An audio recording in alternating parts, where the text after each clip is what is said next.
જય શ્રી કૃષ્ણ મિત્રો, મારી ચેનલમાં આપ સૌનું સ્વાગત છે. મિત્રો, આજની વિડીયોમાં માગસર માસમાં આવતા આદ્રા નક્ષત્રનું શું મહત્વ છે તે વિશે વાત કરશું. આદ્રા નક્ષત્ર એ 27 નક્ષત્રોમાં છઠ્ઠો નક્ષત્ર છે. તે તારાઓનું જૂથ નથી, પણ માત્ર એક તારો છે. ઘણા વિદ્વાનો તેને ઝળહળતો હીરો પણ કહે છે. આ આદ્રા નક્ષત્ર જ્યારે માગસર માસ મહિનામાં આવે છે ત્યારે તેનું અનેક ગણું મહત્વ હોય છે. પુરાણોમાં જણાવ્યા મુજબ માગસર માસના આદ્રા નક્ષત્રનું શિવ પૂજા માટે અનેક ગણું મહત્વ રહેલું છે. મિત્રો, આપણા સનાતન હિન્દુ ધર્મમાં શિવ મંદિરમાં ભગવાન શંકરની લિંગ રૂપે પૂજા કરીએ છીએ.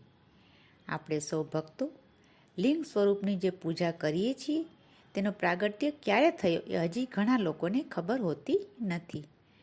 માટે આ જાણકારી અન્ય લોકોને પણ શેર કરશો. મિત્રો, માગસર માસમાં આદ્રા નક્ષત્રના દિવસે ભગવાન શંકર બ્રહ્માજી અને વિષ્ણુજી સમક્ષ લિંગ સ્વરૂપે પ્રગટ થયા હતા. અને તે જ દિવસથી ભગવાન બ્રહ્મા અને વિષ્ણુજીએ લિંગની સૌપ્રથમ પૂજા કરી હતી. એ દિવસથી જ ભગવાન શંકરના લિંગ સ્વરૂપની પૂજા પ્રારંભ કરવામાં આવી. આ વર્ષે આ નક્ષત્ર તારીખ 6, 12, 25 અને શનિવારના રોજ આવે છે. માટે સૌ ભક્તોએ આ દિવસે શિવ દર્શન કરવા મંદિરે જવું અને દર્શન પૂજનનો લાભ લેવો. આ દિવસે શિવ પૂજન કરવાથી 100 મહાશિવરાત્રિની પૂજા જેટલું ફળ પ્રાપ્ત થાય છે. માટે આ દિવસે શિવ મંદિરે અવશ્ય જવું અને આ વિશે અન્ય લોકોને પણ જાણ કરવી. બની શકે તો સમગ્ર શિવ પૂજા અર્ચના કરવી, રુદ્રાભિષેક કરવો ખૂબ જ શ્રેષ્ઠ માનવામાં આવે છે. આ દિવસે મંદિરમાં 11, 21, 51 કે 108 દીપ પ્રગટાવવાનો ખૂબ જ ધાર્મિક મહિમા રહેલો છે.